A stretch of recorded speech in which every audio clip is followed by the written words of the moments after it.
Palantir reporting third quarter results above expectations in a big way. The company issued better than expected fourth quarter guidance.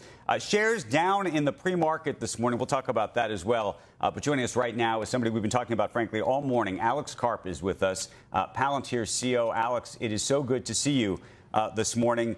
We had your biographer on the broadcast before, and we're speaking about you now in third person, but now we're doing it in first person. The earnings were a blowout, I think, across the board. We can talk about maybe why the stock market reacting the way it is. But, you know, I was listening to the call yesterday, and I wanted to, just for those who didn't get an opportunity to hear it, I think you made some fascinating points about why you think this company and maybe even yourself are so misunderstood. Well, there are lots of easy ways to misunderstand me. I misunderstand myself, and, you know, it's not like the super conventional playbook thing. Look, we're an anti-playbook company. If you want to do the personal version, I'm like this dyslexic, formerly, and I believe currently still left of center, who actually sticks up for progressive values, which triggers, you know, TDS loving people, because I think the Democrats aren't no longer progressive. And then the company is built in a truly sui generis, unique way, which would only be possible in America, and actually explodes every assumption of how an expert would build a software business. The more you actually know about building software, the more odd, unique, and inexplicable our rise in success, and I would say domination on the enterprise software battlefield looks and is.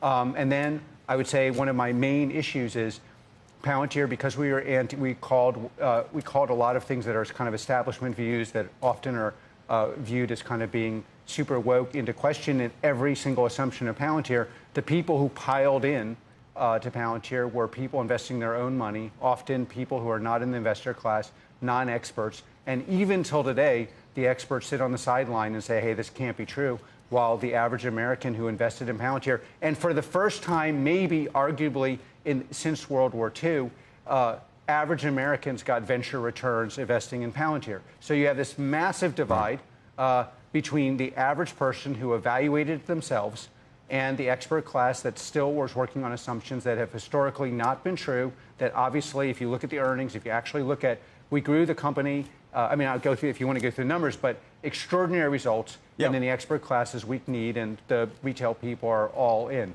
So, but in fairness... But that's what I wanted to ask you about, in terms of because there is a misunderstanding. Clearly, you know, you look at the analysts, most analysts, you know, think that this stock is overpriced. You have people like Michael Burry out there shorting it. Everybody who's shorted this stock thus far has been on the losing end of it. And I'm trying to understand, just from, if you look at sort of the growth trajectory, the sales, how much of the sales, frankly, I think actually even there was a huge part coming from even existing customers, and just what the scale of this thing ultimately looks like in your mind. Okay, there are two parts. You know, of course, when I hear short sellers attacking what I believe is clearly the most important software company in America, and therefore in the world in terms of our impact, simply to make money, and trying to call the AI revolution into question, where we have this anomalous numbers, 114, rule of 40, et cetera.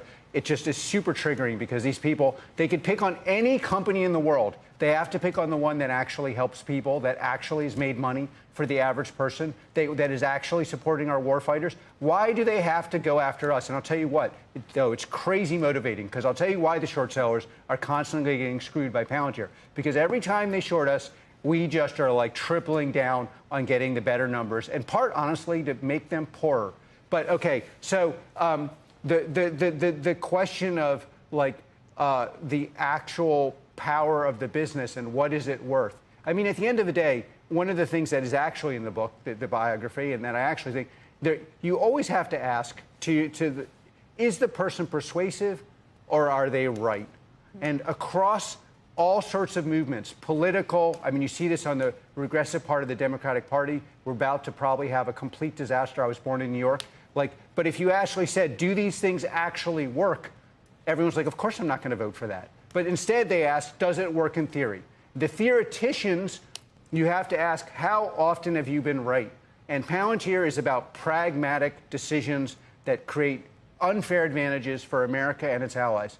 And on that, we've been right for almost 20 years on all major decisions, and I believe we'll be right going forward. Now, you could argue, I don't know, like they're constantly like, but they thought Palantir was overvalued at 10.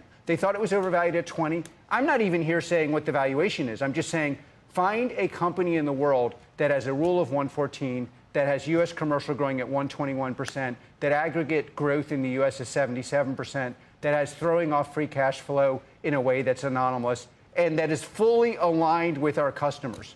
And you figure out the value, but they're in the business of being skeptical and being wrong, and we're in the business of giving an unfair advantage to American workers, American warfighters, and our investors.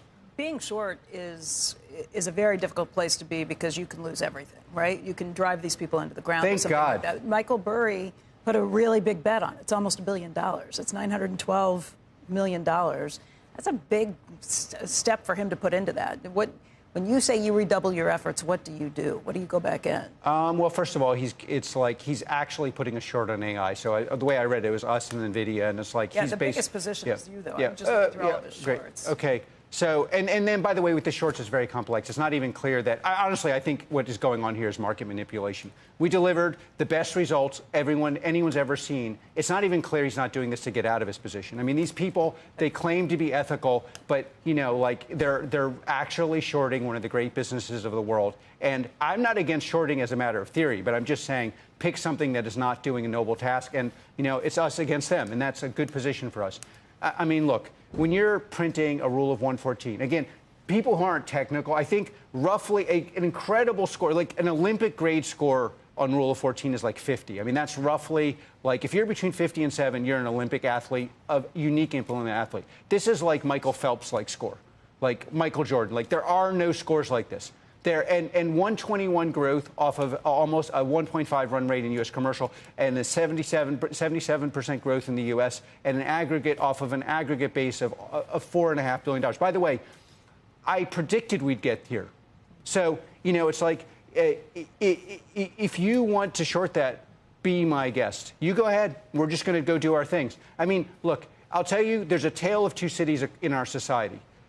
We need experts versus retail. And you see it like, I don't know why these newspapers are helping Mandani win. I don't know why we can't have honest discussions about our future. I don't know why we have to allow fentanyl attack. But it's almost always sympathy for the expert that doesn't need it, the short seller that has some ridiculous reason for doing something against. I mean, most of GDP growth in this country is because of AI. The real question is, how do we grow that and expose workers? What is the worker available GDP? That's the question for our society. Instead of aligning on that, we've got these completely. And again, if the numbers weren't there, great, be my guest. But then the numbers are there. So then you're not. It's not even clear he's actually shorting us. It's probably just how do I get my position out and not look like a fool? I don't know, but I do think this behavior is egregious, and I'm going to be dancing around when it's proven wrong. Right. Alex, we've heard a lot of talk from the likes of a Michael Burry, but more broadly about whether we're in an AI bubble, whether the economics make sense. Clearly, in the context of Palantir, they do make sense insofar as you're printing money over there. Not everybody in the AI space is printing money in the same way, and they're spending an enormous amount on chips, data centers, and the like. How do you see the broader space right now in terms of just how things are developing? There are two subtle issues in AI. What is the addressable market, and what is the addressable market for things that work? Meaning you make more money and the quality of the money is higher, so top line and bottom line grow. Palantir, we're in the business of a part of the addressable market where it works and it can be quantifiable, either commercially or on the battlefield. So clearly, and over time, you're going to have Pareto optimality, meaning that every part of the stack is going to have to create more value than they charge. That's just obvious. And if that doesn't happen, it will be a bubble. And, I'm sorry, short sellers can't tell the difference between products that work and products that don't. But these numbers should show you that there's a part of the market that, to quote you, is printing cash. And it looks like that part of the market is the part we own. There's a separate question, by the way, which I think is equally relevant. What part of the GDP growth is available for workers? What we call worker available GDP. And that's like one of the unique things about Palantir is whether it's on the battlefield, like the people writing the scripts for these very complicated operations, or building batteries or doing things on the factory floor are being enhanced by our product. And those two questions are going to define arguably the future of what happens in this country.